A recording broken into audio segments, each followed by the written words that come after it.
یہ تھے جناب فرحان نصیر آبادی۔ ظاہر سی بات ہے نصیر آباد اس سرزمین کا نام ہے جہاں پر خطبہ، ادیب اور ایک درود پڑھنے پر محمد و آل محمد حضرات، یہ جشن بعنوان سید الساجدین زین العابدین علی بن الحسین علیہ الصلاۃ والسلام کے عنوان سے منعقد ہے، اور میں بہت ادب و احترام کے ساتھ علی جناب حجت الاسلام والمسلمین مولانا حسنین باقری صاحب قبلہ کی خدمت میں گزار ہوں کہ وہ آئیں اور اپنی نورانی تقریر سے اس محفل کا آغاز تو بہرحال ہو چکا ہے، مجلہ فرمائیں آپ حضرات ایک نعرہ درود سے ان کا استقبال کریں۔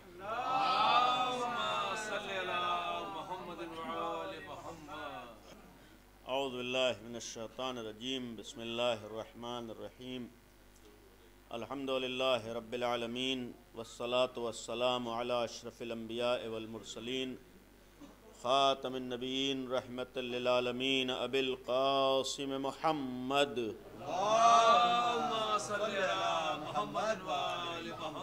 وآلہ الطیبین الطاہرین المعصومین المظلومین، لا سیما الصدیقۃ الطاہرہ فاطمۃ الزہراء سلام اللہ علیہا، و امام الرابع علی بن الحسین علیہ الصلاۃ والسلام،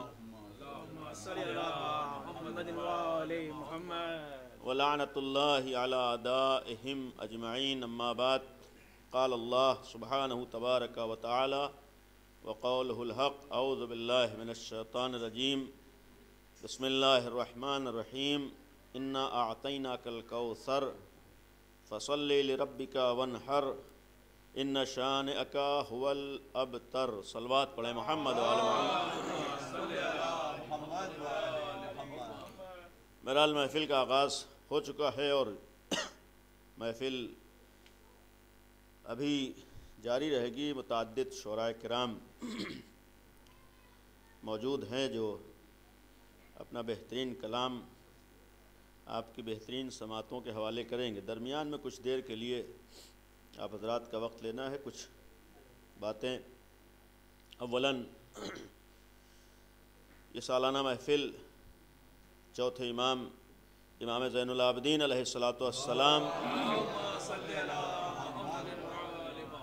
کے سلسلے میں ہمارے قاسم صاحب کی طرف سے گوہر ایجنسی کی جانب سے یہ سالانہ محفل ہوتی ہے، لیکن اتفاقاً یہ محفل ایسے موقع پر ہے کہ جہاں پر اس خوشی کو سامنے رکھتے ہوئے کہا جائے کہ دوہری خوشی ہے، اس لیے کہ کل کی تاریخ انتہائی عظیم الشان اور خوشی کی تاریخ، بہت ہی مسرت کی تاریخ، بالخصوص مومنین کے لیے، شیعوں کے لیے، سیدہ کونین کے چاہنے والوں کے لیے، کہ کل کی تاریخ بنت نبی مکرم اسلام صدیقہ طاہرہ شہزادی کونین حضرت فاطمہ زہرا سلام اللہ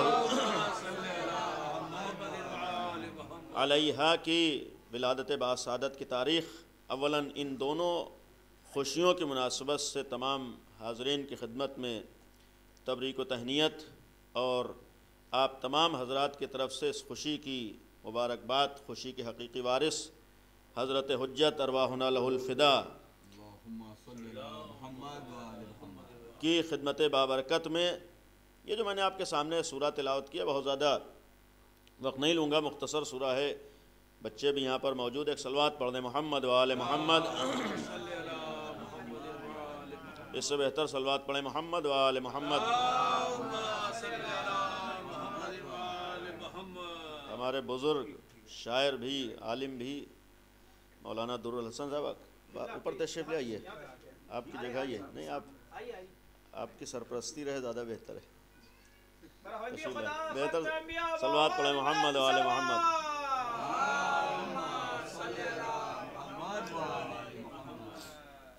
جو میں نے سورہ آپ کے سامنے تلاوت کیا، اسی ذیل میں کچھ باتیں اختصار کے ساتھ، کہ اولاً چوتھے امام کا بھی جو تذکرہ ہے، ذکر ہے، یہ بھی سورہ کوثر کی ایک عملی تفسیر ہے، اور ظاہر سی بات ہے کہ آپ کے سامنے ہے بچوں کے لیے بھی کہ پیغمبر اکرم کو اس وقت لوگ طعنے دیتے تھے کہ پیغمبر ابتر ہیں۔ ابتر کا مطلب یہ تھا کہ جن کی نسل ختم ہو جانے والی ہے، جن کی نسل باقی رہنے والی نہیں ہے، اس لیے کہ تاریخ کا پس منظر ہے کہ پیغمبر کو اللہ نے 2 بیٹے دیے تھے جو تاریخ میں ہے. ہم لوگ ابو القاسم عام طور پر کہتے ہیں، ایک وجہ یہی ہے کہ قاسم کے باپ یعنی ایک بیٹے کا نام قاسم تھا، بچپنے ہی میں انتقال ہو گیا، اور ایک بیٹے کا نام ابراہیم تھا.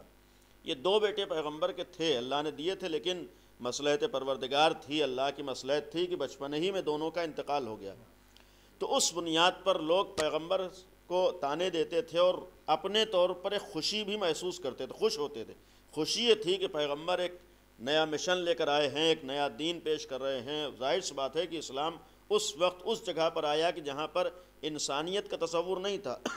اب ایسی جگہ پہ آ کر پیغمبر نے انسانیت کا پیغام دیا، تو نیا دین تھا، نیا اسلام تھا، نیا پیغام تھا، تو بہت سے ذہنوں پر وہ دین بار تھا. اب ظاہر سی بات ہے کہ جب انسان انتہائی پستیوں میں جا چکا ہو اور جو برائیوں کا مرکز اور برائیوں کا مجموعہ بن چکا ہو، اس کے لیے اس دین کو تسلیم کر لینا آسان نہیں تھا.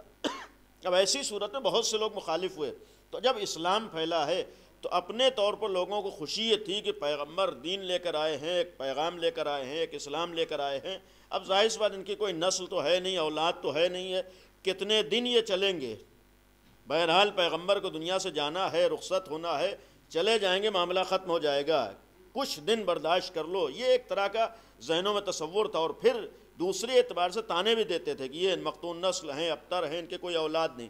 تو اب اس کا جواب قرآن کریم نے دیا ہے. یہ جو سورہ کوثر ہم لوگ پڑھتے ہیں، اس میں اسی اعتراض کا جواب بھی ہے، اور اعتراض کے ساتھ ساتھ یہ سورہ خود صدیقہ طاہرہ کی عظمت کی بہت بڑی دلیل بھی ہے، اور عظمت کے ساتھ ساتھ آل محمد کے معجزہ ہونے کی بھی دلیل ہے. اس لیے کہ سورہ نے جو اعلان کیا ہے کہ بسم اللہ الرحمن الرحیم انا اعطیناک الکوثر، کہ اے پیغمبر ہم نے آپ کو کوثر عطا کیا. اب بہرحال آپ تفسیروں میں جائیے، اس کوثر کے سلسلے میں بہت سے اقوال ہیں، بہت سے اختلافات. یہاں ایک جملہ یہ بھی عرض کر دوں کہ اگر تفسیروں میں آپ جا کر دیکھیں عالم اسلام کے سلسلے میں، عالم اسلام میں کسی بھی کلمے، کسی آیت یا کسی بھی جملے میں بہت زیادہ اختلاف پایا جا رہا ہو، مختلف اقوال پائے جا رہے ہوں، تو آپ یقین کر لیجئے کہ یہ آیت اہل بیت کی شان میں ہے.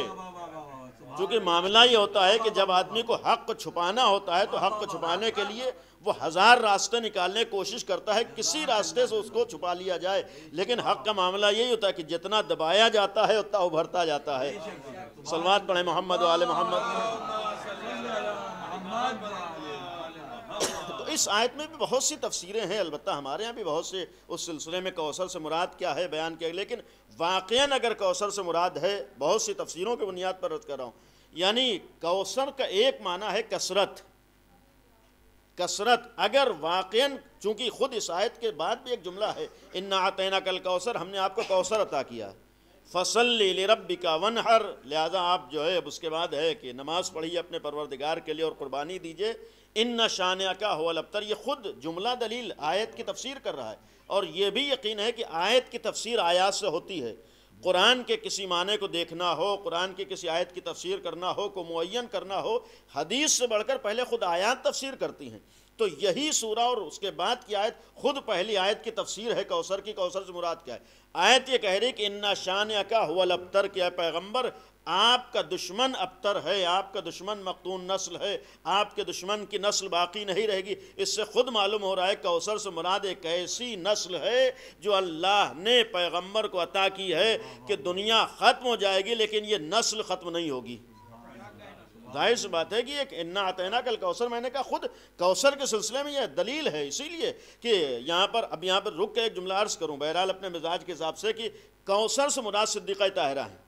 آج ہمارے لیے بہرحال خوشی کی تاریخ ہے، شب ولادت ہے. واقعاً صدیقہ طاہرہ ہمارے لیے انتہائی عظمتوں کی حامل ہیں، اور ہمیں ناز و فخر ہے صدیقہ طاہرہ کے چاہنے والے ہونے پر، یعنی بنت نبی کے چاہنے والے ہونے پر، صدیقہ طاہرہ کے چاہنے والے ہونے پر، شہزادی کونین جیسی ذات اللہ نے ہمیں عطا کی ہے. ظاہر سی بات ہمارے پاس ایسے رہبر، ایسے افراد ہیں. یہاں پر قابل غور یہ ہے کہ جب صدیقہ طاہرہ پیغمبر کو نصیب ہوئی ہیں، اللہ نے پیغمبر کو جب شہزادی کونین عطا کیا ہے، تو ایک جملہ قرآن کی آیت ہے، اس لیے عرض کر رہا ہوں، جب یہ انا اعطیناک الکوثر کہ ہم نے آپ کو کوثر عطا کیا، اس کے بعد کا جملہ یہ ہے کہ ظاہر سی بات ہے کہ ہر نعمت کے اوپر آدمی کو شکر ادا کرنا چاہیے، اور ظاہر سی بات ہے جتنی بڑی نعمت ہو اتنا بڑا شکر ہونا چاہیے. اب اگر صدیقہ طاہرہ جیسی ذات پیغمبر کو عطا ہوئی ہے تو پیغمبر سے کہا گیا ہے کہ چونکہ ہم نے آپ کو شہزادی اور فاطمہ زہرا جیسی ذات عطا کی ہے، لہٰذا اس کے بدلے میں، اس کے مقابلے میں فصلے، پہلی چیز ہے نماز پڑھیے لربک، اپنے رب کے لیے، اور پھر ونہر، قربانی دیجئے۔ گویا یہاں پر یہ آیت اگر ہم سامنے رکھیں، ایک پیغام ہے۔ کبھی کبھی ہمارے مزاجوں کے اوپر نماز بار ہوتی ہے، ہم نماز کو زحمت سمجھتے ہیں، لیکن آیت دلیل ہے کہ نماز زحمت نہیں ہے۔ اگر کسی کی نگاہوں میں صدیقہ طاہرہ نعمت ہیں، عظمت کی حامل ہیں، اہمیت کی حامل، اور ایسی خاتون اللہ نے ہمیں عطا کی ہے، تو اس خاتون کے شکرانے کے طور پر ہمیں نماز پڑھنا ہے۔ یعنی فصلی لربک کا مفہوم ایک یہ بھی ہمارے لیے پیغام ہے کہ اگر واقعاً ہم صدیقہ طاہرہ کو اپنے نعمت سمجھتے ہیں، ہم اگر فخر کرتے ہیں کہ شہزادی جیسی ذات ہماری نعمت ہے، تو یہ سورہ کوثر پیغام دے رہا ہے فصلی، تو ہم نماز پڑھیں۔ نماز کی اہمیت، اور صرف نماز ہی نہیں، ونہر، قربانی بھی دیں اللہ کے لیے۔ ہر طرح کی قربانی کا جذبہ ہونا چاہیے۔ قربانی کا جذبہ، یہاں قربانی سے مراد صرف ایک جانور ذبح کر دینا نہیں ہے، قربانی سے مراد ہر طرح کا جذبہ ہونا چاہیے۔ اسی جذبے میں یہ بھی ہو کہ ہم کچھ نہیں ہے، سب کچھ وہی ہیں۔ ظاہر سی بات ہے، قربانی کا جذبہ یعنی ہم اپنے کو قربان کرنے کے لیے ان کے تیار ہیں۔ قربان کرنے کا مقصد یہ ہوتا ہے کہ ہم کچھ نہیں ہے، سب کچھ وہ ہیں۔ تو یہ سورہ کوثر کی تفسیر، اور یہاں پر یہ رک کر ایک جملہ عرض کروں، قابل غور ہے کہ اگر ہم واقعاً کوثر کی تفسیر، کوثر سے مراد ایک کثرت ہے، ایک مفہوم ہے کثرت نسل، بہت زیادہ۔ اب آپ غور کیجئے کہ صدیقہ طاہرہ کی جو آیت میں کوثر سے تفسیر کی گئی ہے کہ مراد بنت نبی ہے، شہزادی کونین ہے، اور اللہ نے ایک ایسا ذات پیغمبر کو عطا کی ہے کوثر کی شکل میں۔ آج واقعاً اگر روئے زمین پر ہم تلاش کریں، دنیا میں نگاہ اٹھا کر دیکھیں، اس وقت اگر کسی ایک نسل سے سب سے زیادہ افراد روئے زمین پر پائے جاتے ہیں تو وہ شہزادی کی نسل ہے۔ یعنی واقعاً میں بڑی ذمہ داری سے کر رہا ہوں کہ روئے زمین پر ایک خاندان سے، ایک نسل سے سب سے زیادہ اگر افراد پائے جاتے ہیں تو وہ سادات ہیں۔ اور اس پس منظر میں جو میں عرض کر رہا ہوں، اس پس منظر میں کہ آپ اگر تاریخ کا جائزہ لیں کہ پیغمبر اکرم کے بعد صدیقہ طاہرہ کی اولاد سادات کہلاتی ہے، امیر المومنین اور شہزادی کونین۔ بہرحال یہ باعث فخر ہے، ہمارے جیسے افراد معیار نہیں ہے، بہرحال نسبت معیار ہے۔ صدیقہ طاہرہ کی ایک فضیلت ہے، عظمت ہے، سید ہونا۔ بہرحال جو بھی افراد ہیں یہ بھی ایک شرف ہے ان سے نسبت ہو جانا۔ البتہ یہ اور ہے کہ نسبت ہونے کے بعد انسان کی ذمہ داری بڑھ جاتی ہے۔ جب کسی عام گھرانے سے ہو تو شاید اس کی اتنی ذمہ داریاں نہ ہوں، لیکن جب خاص گھرانے سے ہوتا ہے تو اسی اعتبار سے اس کی ذمہ داریاں بھی زیادہ ہوتی ہیں۔ سید ہونا باعث شرف ہے، باعث فضیلت ہے، لیکن اسی کے ساتھ ساتھ سادات کی ذمہ داریاں زیادہ بھی ہیں۔ یہ بھی ایک نگاہ میں ہے۔ تو آپ اور غور کیجئے کہ اس وقت ایک طرف کتنے افراد ہیں، کسی بھی ملک میں چلے جائیے، کسی شہر میں چلے جائیے، کہیں بھی آپ کو چلے جائیے، کوئی نہ کوئی سید ملے گا۔ اور میں نے کہا جو پس منظر واقعاً قابل غور ہے، اللہ نے شہزادی کونین کو 3 بیٹے عطا کیے تھے۔ تاریخ میں ہے کہ 3 بیٹے عطا کیے ہیں، ان میں سے ایک بیٹا دنیا میں آنے سے پہلے شہید کر دیا گیا، یعنی جناب محسن۔ اس کا مطلب ہے کہ پہلے ہی قدم پر 1/3 سادات قتل کر دیے گئے۔ یعنی واقعاً قابل غور ہے کہ پہلے ہی مرحلے میں، پہلے ہی قدم پر 1/3 سادات قتل کر دیے گئے۔ آپ اس سے اندازہ لیں کہ جتنے اس وقت ہیں 1/3 حصہ پہلے دن ختم، اور پھر اس کے بعد وہی نہیں ہے، اس کے بعد جب کربلا میں امام حسن امام حسین کی نسل سادات کہلاتی ہے۔ اتفاقاً امام حسن کے بھی 3 بیٹے ہیں اور امام حسین کے بھی 3 بیٹے ہیں۔ ان 3 بیٹوں میں جناب حسن مصنع، جناب قاسم جو مشہور ہے، اور جناب عبداللہ، ان 3 بیٹوں میں 2 بیٹے کربلا میں شہید ہو گئے۔ ان 2 بیٹوں کی نسل نہیں چلی ہے، 2 بیٹے شہید ہوئے، صرف ایک بیٹے جناب حسن مصنع سے نسل چلی ہے۔ اس کا مطلب ہے دوسرے قدم پر آنے کے بعد امام حسن کے 2 بیٹے قتل ہو گئے، نسل ختم ہو گئی ہے، ایک بیٹا خالی بچا ہے جس سے نسل چلی۔ اسی طریقے سے امام حسین بھی، امام حسین کے بھی 3 بیٹے ہیں، جناب سید سجاد جن سے منسوب محفل ہے، جناب علی اکبر اور جناب علی اصغر۔ ان 3 بیٹوں میں بھی جناب علی اکبر اور جناب علی اصغر کربلا میں قتل ہو گئے، شہید ہو گئے، ان کی نسل نہیں چلی ہے۔ صرف ایک بیٹے سے نسل چلی ہے۔ آپ خود غور کیے، دوسرا قدم ہے ابھی، امام حسن کے 3 بیٹوں میں سے 2 بیٹے شہید ہو گئے، صرف ایک بیٹے کی نسل چلی ہے۔ اسی طرح امام حسین میں بھی 3 بیٹوں میں ایک بیٹے سے نسل چلی ہے، 2 بیٹے شہید ہو گئے۔ اب انصاف سے بتائیے، اگر یہی سارے بیٹے شہید نہ ہوئے ہوتے، جناب محسن بھی امام حسن امام حسین کے ساتھ ہوتے، اور پھر امام حسن امام حسین کے بھی یہ تینوں بیٹے زندہ رہتے، شہید نہ کیے جاتے، میں پہلے بھی قدم پہ عرض کروں، ورنہ اس کے بعد تو پوری تاریخ سادات کے قتل سے بھری ہوئی ہے۔ ہر سال اور ہر موقع پر، ہر جگہ پر، ہر علاقے میں سادات کا قتل عام ہوا ہے، آج بھی ہو رہا ہے، آج بھی شیعت کے امیر المومنین کی دشمنی میں ان کی نسل کی بنیاد پر۔ لیکن میں پہلے ابتدائی میں جب اتنے زیادہ قتل ہو گئے، اس کے بعد بھی آج جگہ جگہ سادات کا پایا جانا دلیل ہے کہ جو اللہ نے وعدہ کیا تھا کہ اے پیغمبر ہم نے آپ کو نسل کثیر عطا کیا ہے، مقابلے پر آنے والے خاندان کے خاندان مٹ گئے، جنہوں نے قتل کیا تھا آج دنیا میں ان کا عطا پتہ نہیں ہے۔ آپ اگر دنیا میں جا کر دیکھیے، بنی امیہ کے اولادیں آپ کو نہیں ملیں گی، اگر ملیں گی بہت کم ملیں گی، کوئی شہرت نہیں ہے، یعنی تعداد کے اعتبار سے نہیں ہے، جبکہ ان کے ہاں ان کو نہیں مارا گیا ہے، وہ سب مارنے والے ہیں، مرے نہیں ہیں، قتل کرنے والے ہیں، قتل نہیں ہوئے ہیں، ہر موقع پر اپنی جانیں بچائی ہیں، اس کے بعد بھی آج ان کی نسل کا پتہ نہیں ہے۔ لیکن جگہ جگہ اگر کوئی نسل ہے تو صرف سید کونین کی نسل ہے، یہ واقعاً ہمارے لیے باعث فخر ایک صلوات۔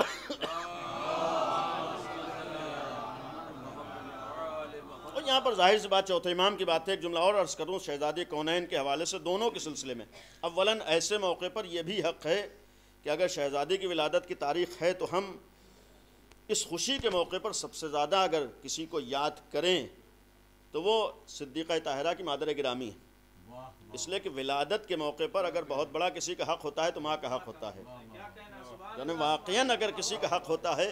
اور یہ بھی جناب خدیجہ الکبریٰ کی مظلومیت ہے کہ آج جس کو ام المومنین کا واقعی حق ہے وہ جناب خدیجہ ہیں، عظمت کے اعتبار سے، فضیلت کے اعتبار سے واقعاً جتنی عظمتوں کی حامل جناب خدیجہ تھی، کوئی خاتون اتنی، بقیہ بعض اور تھیں، سب کے لیے نہیں ہے، بعض عظمتوں کے، لیکن جتنی عظمت کی حامل جناب خدیجہ تھیں اتنی عظمت کی حامل کوئی خاتون نہیں۔ سب سے بڑا شرف یہ تھا کہ پیغمبر نے سب سے پہلے شادی جناب خدیجہ سے کی ہے۔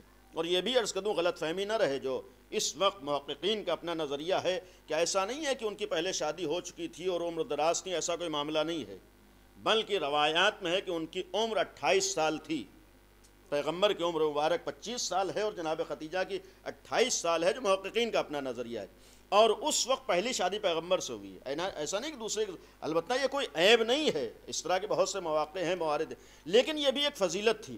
تو جناب خدیجہ عظمتوں کے حامل ہیں۔ پہلی فضیلت یہ کہ پہلی خاتون، پہلی بیوی پیغمبر کی ہیں، اور دوسری فضیلت یہ تھی کہ جب تک جناب خدیجہ حیات تھیں پیغمبر نے کسی دوسری عورت سے شادی نہیں کی، یعنی یہ حق صرف جناب خدیجہ کو حاصل تھا زندگی، جیسے صدیقہ طاہرہ کے لیے بھی ہے، جب تک شہزادی کونین زندہ تھیں امیر المومنین نے دوسری شادی نہیں کی ہے، یعنی پورا حق شہزادی کونین کا تھا اس حوالے سے بھی، یعنی اس میں کوئی شریک نہیں ہے۔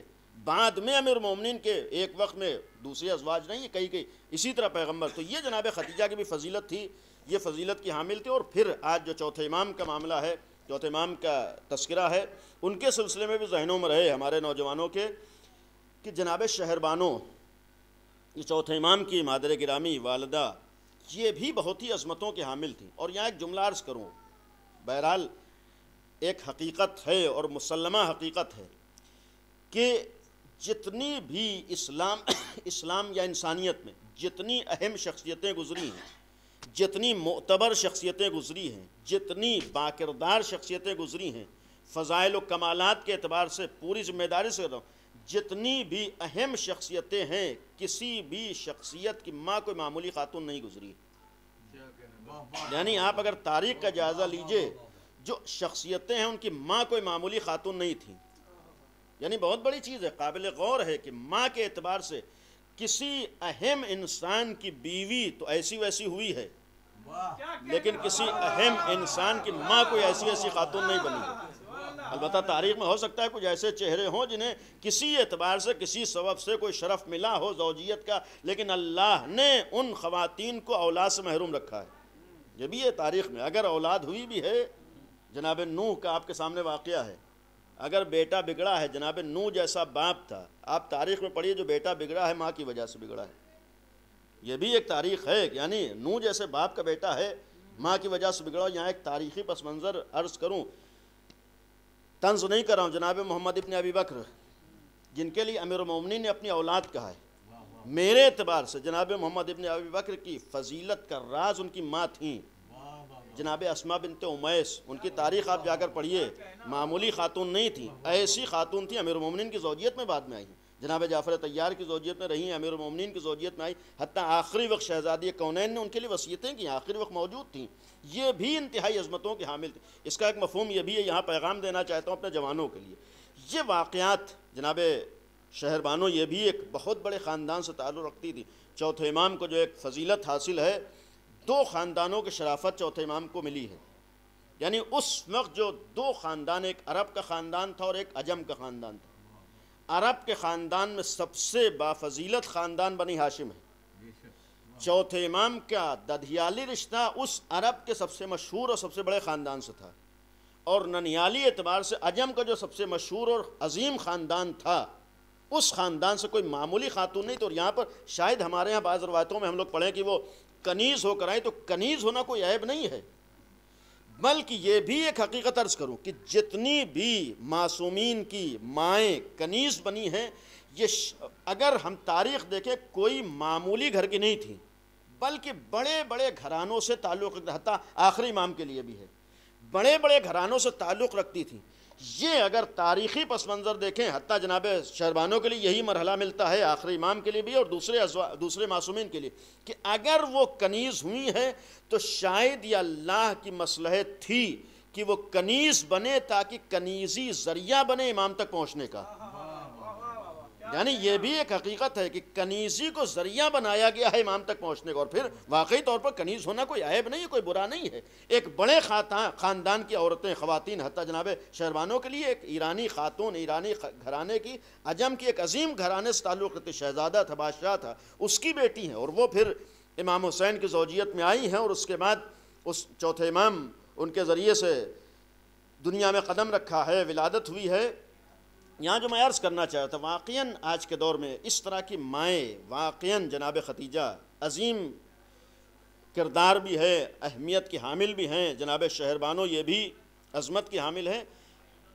قابل غور یہ ہے کہ معصومین کے سلسلے میں ہمیں تاریخوں ملتا ہے کہ اگر نسل کی بات آئی ہے، یعنی کسی معصوم کے ذریعے سے نسل کو سامنے آنا تھا، ایک نسل کو آگے بڑھنا تھا، تو اس نسل کے لیے معصومین نے بہترین ماؤں کا انتخاب کیا ہے. یعنی نسل کے لیے بہترین ماؤں کا انتخاب کیا ہے. دوسری مصلحتوں کے بنیاد پر تو ایسی ویسی خواتین سے شادیاں ہو گئیں. بہرحال معصوم اپنی مصلحت کو بہتر جانتا، ہم لوگ اس میں کچھ فیصلہ کرنے کا حق نہیں رکھتے ہیں. کیا مصلحت تھی پیغمبر کی کہ اتنی ان فلاں سے شادی کی ہے، یہ ہم نہیں فیصلہ کر سکتے. لیکن جہاں تک نسل کی بات ہے، خاندان کی بات ہے، بیٹوں کی بات ہے، اولاد کی بات ہے، اس کے لیے معصومین نے اہتمام فرمایا ہے. یعنی کسی بھی ایسی ویسی خاتون سے شادی نہیں کی. تاریخ گواہ ہے کہ بہت ہی اہم گھرانے سے تعلق رکھنے والی خواتین، جناب خدیجہ دلیل ہیں، جناب شہربانو دلیل ہیں، دوسری خواتین دلیل. اس کا مطلب یہ ہے کہ آج کے زمانے میں ہم اپنے لیے آئیڈیل دنیا کو نہ بنائیں، بلکہ ہمارے لیے آئیڈیل و نمونہ عمل معصومین ہونا چاہیے. اور معصومین اس حوالے سے بھی ہونا چاہیے کہ خود امیر المومنین کا پیغام بھی میں عرض کر دوں. صلوات پڑھے محمد و آل محمد. کہ چونکہ جو میں بات عرض کرنا چاہ رہا ہوں کہ امیر المومنین کا ایک پیغام بھی ہے، اس لیے میں نے پیغام عرض کیا کہ اگرچہ مولا کائنات نے اس پیغام کو ایک تمنا کی شکل میں ظاہر کیا ہے، امیر المومنین نے تمنا کی شکل میں یہ پیغام ظاہر کیا. جو پیغام کا میں نے جملہ کہا اس لیے کہ امیر المومنین نے جناب عقیل سے ایک جملہ کہا تھا، آپ کے ذہنوں میں ہوگا کہ عقیل میری شادی کسی ایسی جگہ کرا دو جس سے فلاں صفات کی حامل اولاد پیدا ہو. آپ انصاف سے بتائیے جو علم جناب عقیل کو تھا کیا جناب امیر کو تھا یا نہیں تھا؟ یعنی جو علم جناب عقیل کو تھا، نسب شناس تھے، خاندانوں کو جانتے تھے، لوگوں کے بارے میں علم تھا، کیا جناب امیر المومنین کو یہ علم تھا یا نہیں تھا؟ یقیناً تھا. یعنی امیر المومنین ظاہر بات جو علم کے حامل ہیں کوئی نہیں ہو سکتا ہے. اس گھرانے میں پیغمبر کے بعد اگر کوئی عالم ہے، اللہ کے بعد اگر کوئی عالم ہے تو پیغمبر کی ذات ہے، اور پیغمبر کے بعد اگر اس پوری روئے زمین پر انسانی تاریخ میں کوئی عالم ہے تو امیر المومنین کی ذات ہے. تو جو اتنا بڑا عالم ہو، کیا انہیں یہ نہیں پتا تھا کہ کون خاندان کیسا ہے، کون نسب کیسا ہے، کس گھرانے کی خصوصیات کیسی ہیں؟ تو یہ جناب عقیل سے کیوں فرمایا؟ یہ جناب عقیل سے اسی لیے فرمایا تھا کہ اگر مولا کائنات جناب عقیل سے یہ تمنا نہ کرتے تو لوگوں تک پیغام کیسے پہنچتا؟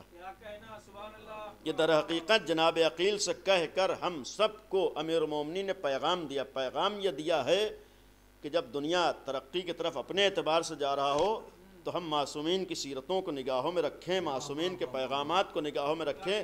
ہر جگہ دوستی کے نتیجے میں وقتی تو انسان اپنا دل بہلا سکتا ہے، لیکن اگر پاک و پاکیزہ اور محب اہل بیت نسل کی تمنا ہے تو جب تک ماں محب اہل بیت نہ ہو، جب تک اس کے پاس دین نہ ہو، جب تک اس کے پاس معرفت آل محمد نہ ہو، اپنی نسل کو ولایت اہل بیت نہیں پہنچا سکتی ہے. یہ یقین رہے کہ ہم سب کی سب سے بڑی ذمہ داری اس ولایت کو اپنے میں جذب کرنا ہے، ولایت کو سمجھنا ہے، اور دوسری ذمہ داری اس ولایت کو اپنی نسلوں تک پہنچانا ہے. اور اگر ذمہ داری ولایت کو نسلوں تک پہنچانا تو یاد رکھیے جب تک ماں کے پاس ولایت نہ ہو اولاد اور نسلوں تک ولایت نہیں جا سکتی ہے. ہم دوستی اور تعلقات میں یہ بھول جاتے ہیں کہ کس کے پاس ولایت کتنی ہے، اور واقعاً کہنے کی جہاں تک بات ہے یہ بھی ایک حقیقت خوشی کی تاریخ ہے. محفل ہے اس لیے بھی عرض کر دوں، ہمارے یہاں جو شادیوں کی بات ہوتی ہے، شادیوں کا جو معاملہ ہے، اولاً یہ بھی ہم کوشش کریں کہ ہمارے ہاں یہ رسم و رواج کے نتیجے میں شادیاں سخت نہ ہوں، بلکہ اسلام نے اگر اسے آسان بنایا ہے تو آسان رہے. اس لیے کہ اسلام نے حلال راستے آسان بنائے، حرام راستوں کو سخت بنایا ہے. شیطان کیا کرتا ہے؟ وہ حرام راستوں کو آسان بنا کر پیش کرتا ہے اور حلال راستوں کو سخت بناتا ہے. یعنی یہ بھی یقین رہے کہ غلط راستے شیطان آسان بناتا ہے، اللہ نے سخت نہیں بنایا ہے. اللہ نے غلط راستوں کو سخت بنایا ہے، آدمی خود بخود ادھر جاتا ہے. تو جہاں تک غلطیوں کی بات ہے، آج کے زمانے میں بہت سی چیزیں، شادیوں میں بھی ہمارے رسم و رواج اتنی زیادہ ہے کہ گناہ ہو جائے، غلط تعلقات قائم رہیں، دوستیاں غلط ہوتی رہیں، لیکن جب تک ساری رسمیں نہ ہو جائیں ہم شادی نہیں کریں گے. یا اس طرح کے بعض تصورات ہمارے ذہنوں میں کیا ہوتے ہیں کہ جب تک لڑکا کچھ کرنے نہ لگے شادی نہیں کریں گے. بھئی لڑکا رازق ہے، اللہ رازق ہے، سوچنا تو چاہیے. یا کہیں بھی لڑکا رشتہ لے کر جاتا ہے، سب سے پہلا سوال لڑکی والے کرتے ہیں بھئی لڑکا کرتا کیا ہے. اس کا مطلب ہے کہ ہم لڑکے کو رازق سمجھتے ہیں، اللہ کو رازق نہیں سمجھتے. یہی تو مطلب ہوا. اگر ہمیں اللہ کے رازق ہونے پر یقین ہوتا، یہ یقین ہوتا کہ اللہ ہی رزق دیتا ہے، اور یہ یقین ہوتا کہ اللہ نے خاص کر ایسے موقع پر وعدہ کیا ہے کہ ان یکونوا فقراء، کہ اگر تم فقیر بھی ہوئے تو یغنہم اللہ من فضلہ، اللہ اپنے فضل سے تمہیں مالدار بنا دے گا. یہ اللہ نے وعدہ کیا ہے. جب شادی کے لیے خصوصی طور پر اللہ وعدہ کر رہا ہے، آج ایک سیٹ ہم سے کہہ دے بھائی جاؤ شادی کر لو، ہم ذمہ داری لیتے ہیں، ہمیں سیٹ کے اوپر بھروسہ ہو جاتا ہے. لیکن وہاں اللہ کہہ رہا ہے کہ جاؤ شادی کرو، ہم ذمہ داری لیتے ہیں، ہمیں اللہ پہ بھروسہ نہیں ہوتا ہے. آج ہمارا ایک المیہ واقعاً یہ قابل افسوس ہے. اور اس حد تک ہم نے اپنے کو جکڑا ہے، جہاں ایک شادی کا تصور آتا ہے آدمی سوچتا ہے کہ بہت بڑی مصیبت آ گئی، جبکہ مصیبت ہم نے خود بنائی ہے، اسلام نے نہیں بنائی ہے. جبکہ شادی کو خود ہم نے مصیبت بنایا ہے، اسلام نے نہیں بنایا ہے. واقعاً اگر اسلامی شادی دیکھیں، سستے سے سستی شادی اسلام میں ہے، حتیٰ بغیر خرچے کے. صرف ایک خرچہ ہے، البتہ اگر دوسرا آدمی کرنا چاہے خرچہ. ایک خرچہ کیا ہے؟ مہر ہے. اور مہر بھی شریعت میں کوئی معین نہیں ہے. مہر بھی جتنا خوشی سے دونوں طے کر لیں.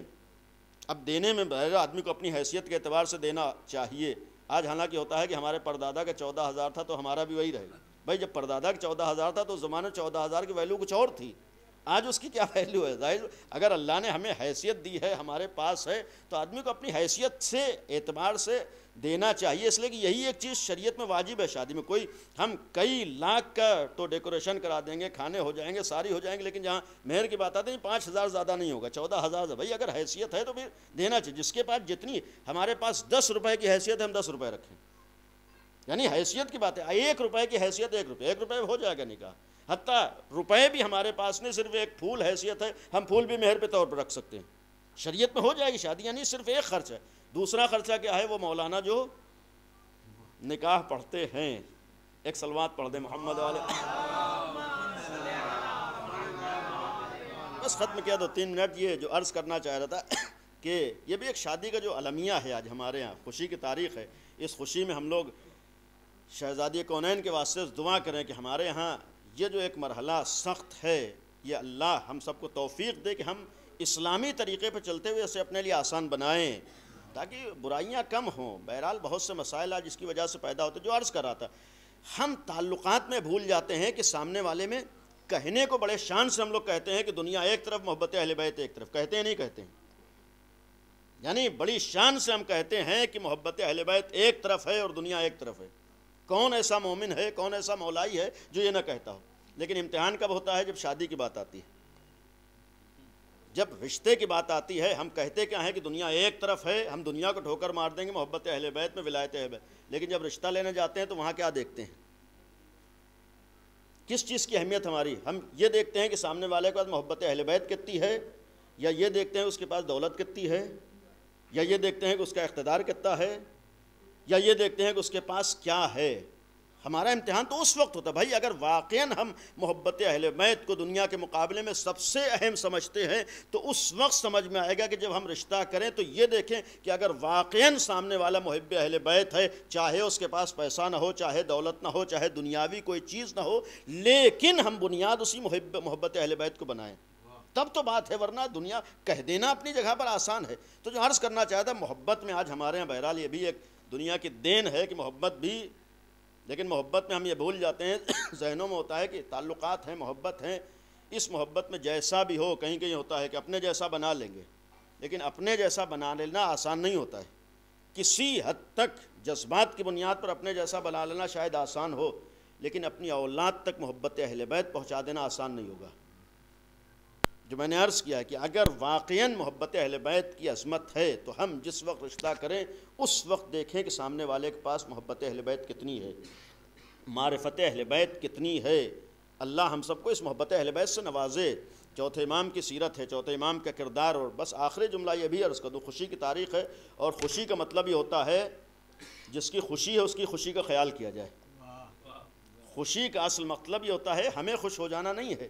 خوشی کا مطلب یہ ہے کہ ایسے کام کرنا جس سے وہ خوش ہو جائیں. ہمیں اللہ توفیق دے کہ ہم ایسی خوشیاں منائیں جو ہمارے معصوم کی خوشی کا سبب بنے.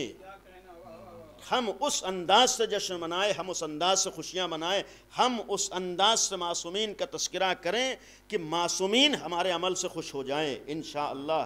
اور ان کی خوشیوں میں چونکہ صدیقہ طاہرہ کی ولادت کی تاریخ بھی تھی اور چوتھے امام سے بھی ایک بہرحال مصائب کی منزلوں میں ہے، لیکن پیغام کے طور پر، ایک گزارش کے طور پر عرض کروں کہ شہزادی کونین کی سب سے بڑی خوشی، چونکہ خوشی کی تاریخ ہے، سب سے بڑی خوشی شاید یہ ہو کہ اگر کوئی خاتون اپنے کو صدیقہ طاہرہ سے منسوب کرتی ہے تو جب اس کے سر کے اوپر پردہ ہوتا ہے، حجاب ہوتا ہے، چادر ہوتی ہے اور پردے میں باہر آتی ہے تو اس سے شہزادی کونین خوش ہوتی ہیں. لیکن اگر کوئی ایسی خاتون جو اپنے کو شیعہ علی کہے، جناب سیدہ کی کنیز کہے، جناب زینب کی کنیز کہے اور باہر بے پردہ آتی ہے تو یقین رکھیے، میں ذمہ داری سے عرض کر رہا ہوں کہ یہ امام کی تکلیف کا سبب ہوتا ہے. خوشی میں ہم کو یہ بھی عہد کرنا ہے کہ ہم ہر قدم پر، ہر موڑ پر اپنے گھروں میں بھی اہل بیت کی خوشی کا خیال کر سکیں. اور اگر یہ معلوم ہے کہ ان کی خوشی اور ناراضگی پردے کے سلسلے میں بھی ہوتی ہے تو ہم ان کی خوشی کا خیال کر کے اپنے گھروں میں بھی پردے کا خیال کر سکیں. ہمارے گھروں میں بھی حجاب ہو، ہمارے گھروں میں بھی پردہ ہو. ہم شان سے اگر زبان سے کہیں کہ کنیز جناب سیدہ ہے تو عمل سے ثابت کر کے دکھائیں کہ کنیز سیدہ ہے لہذا پردہ ہے. اگر ہم شان سے کہیں کہ امیر المومنین کے چاہنے والے ہیں تو عمل سے ثابت کریں. اگر چوتھے امام کے لیے شان سے کہیں تو یہ بھی ذہنوں میں رہے کہ چوتھے امام کے لیے سب سے بڑی مصیبت بے پردگی تھی، تو کوئی ایسا کام نہ ہو جس سے امام کے لیے مصیبت کا سبب بنے. ختم کیا. خدا سے دعا ہے پروردگارہ اس شب میں آنے والی اس ذات گرامی کا واسطہ جس کے لیے معصوم نے جملہ فرمایا ہے، اس شہزادی کونین کی عظمت کو سمجھیں. امام نے خود فرمایا ہے کہ جب ہم اپنے اللہ سے کچھ مانگتے ہیں، مانگنا چاہتے ہیں تو اپنے اور خدا کے درمیان اپنی جد ماجدہ کو واسطہ بناتے ہیں. بہت بڑی فضیلت ہے، یعنی معصوم وہ ہے جس کو پوری دنیا واسطہ بناتی ہے۔ اس سے شہزادے کونین کی عظمت کا اندازہ ہوتا ہے کہ عظمت بنت نبی یہ ہے کہ خود امام کہہ رہا ہے کہ ہم اپنے خدا کے درمیان اپنی جد ماجدہ کو واسطہ بناتے ہیں، تو ہم بھی اس بی بی دو عالم کو واسطہ بنا کر اللہ کی بارگاہ میں دعا کریں۔ اور شب جمعہ ہے، کل جمعہ کا دن ہے، دعا اصل ہماری ہر وقت یہ ہونا چاہیے کہ ہماری خوشیاں اس وقت تک مکمل نہیں ہو سکتی ہیں کہ جب تک ان خوشیوں کا حقیقی وارث ہماری نگاہوں کے سامنے نہ ہو۔ پروردگارہ کل کے مولود کا واسطہ ہے، کل کے آنے والی شہزادے کونین کا واسطہ ہے، چوتھے امام جن سے منسوب یہ جشن ہے، پروردگارہ سید سجاد کا واسطہ ہے، علی ابن الحسین کا واسطہ ہے۔ خدایا اپنی آخری حجت کے ظہور میں تعجیل فرما۔ پروردگارہ ہم سب کو وہ دن نصیب فرما کہ جب ہم معصومین کی ولادت کا جشن منا رہے ہوں تو صدر محفل ہمارے زمانے کا امام ہو، اور وہ موقع ہم سب کو نصیب فرما کہ ہم خود امام کی بارگاہ میں پہنچ کر ان کی خدمت میں ان کی جد ماجدہ کی ولادت کی مبارکباد پیش کر سکیں۔ یہ دعا کریں پروردگارہ صاحب خانہ کی تمام حاجات کو پوری فرمائے، ہر طرح کی بلا و آفات سے محفوظ فرمائے، تمام مومنین کو ہر طرح کی نعمتوں سے سرفراز فرمائے۔ پروردگارہ تجھے اہل بیت کا واسطہ اس شب میں حاضرین جس طرح کی بھی تمنا رکھتے ہوں بنت نبی کے صدقے میں ان سب کی نیک تمناؤں کو پورا فرما۔ والسلام علیکم۔